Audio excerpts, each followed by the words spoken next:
and that's what I did. I went online, I auditioned, I got called back, came back, and I think I went to 3 or 4 callbacks for it, and then I walked in one day, I sang, and they said, "You got the role," and I was like, "Great," so I took off a couple of weeks later, and the first stop we did was in Boston. We were at the there's a theater downtown Boston, a huge theater, but it's not one of the big, like the Schuberts or anything like that. I think it's the Beacon or something like that downtown. But nice. Anyway, so the whole family got to come. Oh, yeah? Oh, yeah, they all came. It was fun. Oh, that's great. That's As I remember.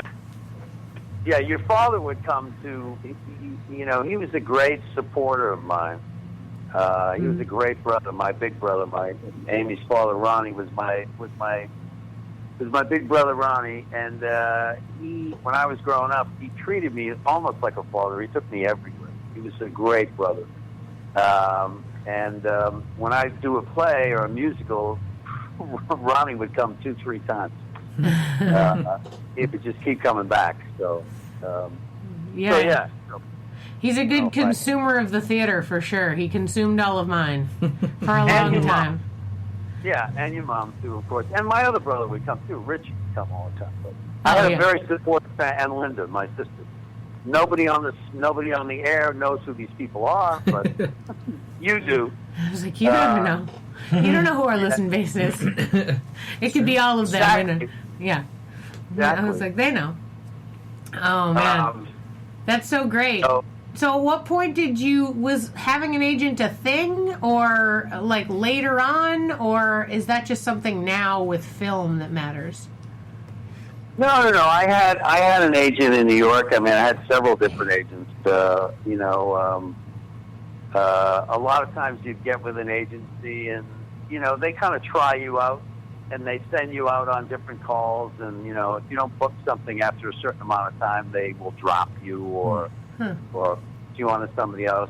If you're of a certain age, you can get in to see any agency. If you're 18 to 27, 28, every agent will see you, I think, if you really push, because they're looking for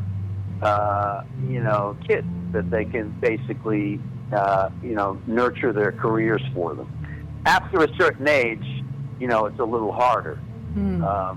But I didn't really, I kind of got so connected in the theater that I got to know a lot of people. And I was a terrible auditioner. I mean, I still am. I mean, I'm better now, but I was really bad. I could get on stage and I would be great in front of an audience. But if I had to go in a room for 2 minutes and prove to them that I should get the role, I became like Don Knotts. It was impossible to walk in there and do it. Not in a good way. No, and that's a really hard thing. And there's a lot of actors that are really good auditioners, but then when they get the role, they don't come through as much. And there's some people that can do both really well. Yourself, it's a whole different skill. I was never good at it.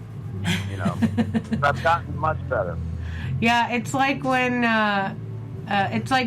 whenever I was trying to get a day job, and people would be like, "Well, why don't you work in sales? Don't you think you'd be able to convince people to do that?" I was like, I could convince you I'm any person in the world, but I can't convince you to buy whatever crap that this place is going to try to sell. Like, no. Those are different skills. Yeah, for sure. Exactly. Yeah. Exactly. But, yeah, so I had them occasionally, and now I've had pretty consistently the same manager, and I have a new agent now, but I have the same manager for about 8-9 years now. And that's in LA, though. That's a different situation. Yeah, Is that's it the in LA. manager for live theater or for film or for both? It's they mostly out here. I mean, I do plays out here. I did 1 or 2 plays since I've been here, but they mostly send me on film and television stuff. Mm-hmm. It's what it's kind of like what they call pilot season now, although pilot season almost runs all year long now. But But, there's a lot more stuff that's made outside of LA now, which is really, a lot of actors have moved to Atlanta. Yeah, Atlanta's really hot right now. Yeah, I hear that. They're doing a lot of stuff in Atlanta. They're doing a lot of stuff in Carolina. A lot of actors have moved out because, the pool is smaller. And I've got friends that have gone to Atlanta and said, I'm going to stay here for a while because why not? If you can book the same job in Atlanta that you can book here, then why not? And also, the business has changed so much now because what they're doing is they're doing a lot of what they call local hire. So it's much more attractive to them if you're an actor who has your own place in Atlanta and they don't have to fly you there and put you up. They're more likely to hire you because it costs them less money. Sure. I'm pretty sure that's how they make all their decisions. I'm sure that's how they make all their decisions too. Yeah. But so you were in New York for, just to backtrack to, before you moved to LA, you were in New York. You were doing plays. You were doing stuff with David Rabe, and what part of it, things seem to be going well as far as like you doing a bunch of plays, working on different projects with David Rabe and other playwrights. You had good friends, and you were putting a lot of live theater in. What made you decide to move to change venues and do film stuff, or did you get film stuff when you were in New York and then got a taste for it and moved? Well, New York back then mainly had a couple of shows. Now they have a ton. They have a lot of stuff, but they had Sopranos and they had Law and Order. Right. Everybody did Law and Order. I think I did 8 of those things. Yep. If you were a New York actor, you did a lot of Law and Order. I love catching you on Law and Order. Yeah. It's my favorite. There was also a long period of time where I went home a few times because, your grandmother got sick, and I went home and stayed home for quite a while there. And then when my dad was ill, I was home for a while. So I kind of popped out of my career in my 30s a little bit here and there. I would do plays locally in Boston, but I went home to be with family for a while. Yeah. And then I got that great job with that company, and I stayed home I was working in the corporate world for a while. And that's when your grandmother was sick. And after she passed away, the people who own that company, who now, I don't know if you're following this, but the people who own that company, the PR company that I work for, moved out to LA, and they are now film producers. Oh. And they said to me, why don't you move out to LA and, start auditioning? And I had a really good job with them, and fortunately, I was in a financial position to do it, so I moved. And I've been out here about 10 years now, and it's been going really, pretty well lately. But it took a couple of years to because you're going to a new city, you have to meet new casting people. They don't know who you are, and so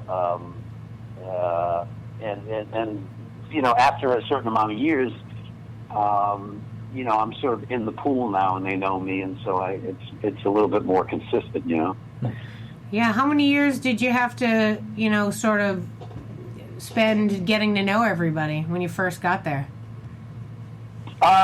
It took about 5 years, because, the way it is out here, and it's probably the same way in New York, but, you have your really big agents like your CAA and your William Morris, and when there's a film project that goes out or a TV project that goes out on what they call the breakdown, they're going to see those big agents first, and they're going to see their actors first. And then if they get through and they have a couple of parts available, they might see some more agents. But there's so many agents out here and actors that sometimes if your agency sends you and a packet to them, they might not even see you or look at you. So you might never get an audition. And it took a lot of years of not getting auditions. And then finally, I would book one thing and I would do well, and they would say, oh, who's that actor? And then, it just sort of train rolls. And then 6 or 7 months ago, did that Major Crimes. Mm-hmm. And that was really good for me. I did a few episodes of Major Crimes. I met those producers, and it's like you're rediscovered because they go, "Wow, who are you? Oh, we like you, good actor," and they start to hire you. And a lot of times they hire who they know. Sometimes they don't even audition. They just call up an agent and say, "Hey, is Joe Schmo available for this role?" So it's like any business. You get to know people. But it's been about 8 years out here, What do you like more? Do you like New York or LA? I love New York much more. I mean, because I love the theater. And out here, the theater is just not great. And it doesn't compare to what's in New York. And but the downside is, New York is, Amy will tell you, New York is really expensive. It's expensive to live in that town. And here, you get a lot of nice weather. And my place, I have a beautiful apartment that I love that would cost me $4,000 a month in New York. And I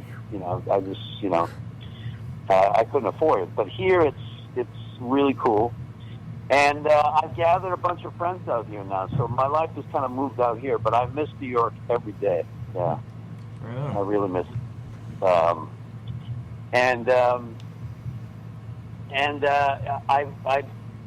leave on Thursday. I don't know if you knew this, Amy, but I'm going to Rome for 6 weeks. No, I didn't know you were going to Rome. What are you going to Rome for? I'm shooting a film in Rome for 6 weeks. That's crazy. You didn't know that? I was hoping it was something mundane. I was just totally regular. He's like, "Oh, I'm working on this PR gig." No, you're working on a film. No, I didn't know. We haven't really talked. I was, I'm excited. That's so real. That's really great. Really what cool, a wild Rome. Have you ever been to Rome? I've never been to Rome, and I've been working on all these. I've been getting all these emails from production and all this stuff about when I'm leaving and who's picking me up and blah, blah, blah, all this stuff. So it's exciting for me, yeah. It's great. That's so great. Rome is where I went abroad in college. Right. Yeah. I remember. And then remember Mom and Liz and Kelly and Georgia all came to visit me. So they did like a road trip through Italy, which I'm sure was very National Lampoon's. And they met me at the campus where my college had a campus in Rome. So yeah, that's really wild. I'm so excited you get to go to Rome. Go see the Pope if you can. The new Pope. Yeah. What'd you say? Go see the new Pope. He's fun. He seems nice. I actually, one of the guys that's in the film, this is a true story, his aunt is a nun, and she's got connections. And so the Pope does a mass every Wednesday for priests and cardinals, and they let about 20 sort of civilians in. So we have to get interviewed by the church in a few days. There's 4 of us, and we're getting to go to this thing where you go and you're right next to the Pope, and he sort of changes his clothes in front of you or whatever he does. The vestments and stuff. Yeah. Before his vestments, before he goes out on stage. So, on stage. They call it the altar. He puts his costume on. You get the backstage view. No, I gotcha. Yeah, we get the backstage view, and we'll be there. I'll be there for Easter. Oh my God, Easter's the best. Oh, they love Easter. Yeah, Easter out there in Rome. I was in a spring roamer, and I had Easter there with the Pope 2 popes ago. John Paul, the one everybody loved. 2 popes ago. Pope. Yeah. 2 popes of the past. There you go. Yeah. Oh no, that's so fun. Oh, that's so cool. Is your if you can't tell us, that's totally fine. But is the movie that you're doing religious based in any way? Is like it kind of research for you to go? No, actually, they just announced it in Variety. It just came out a couple days ago. But it's I think I've told you about Bobby Moresco. Bobby and Paul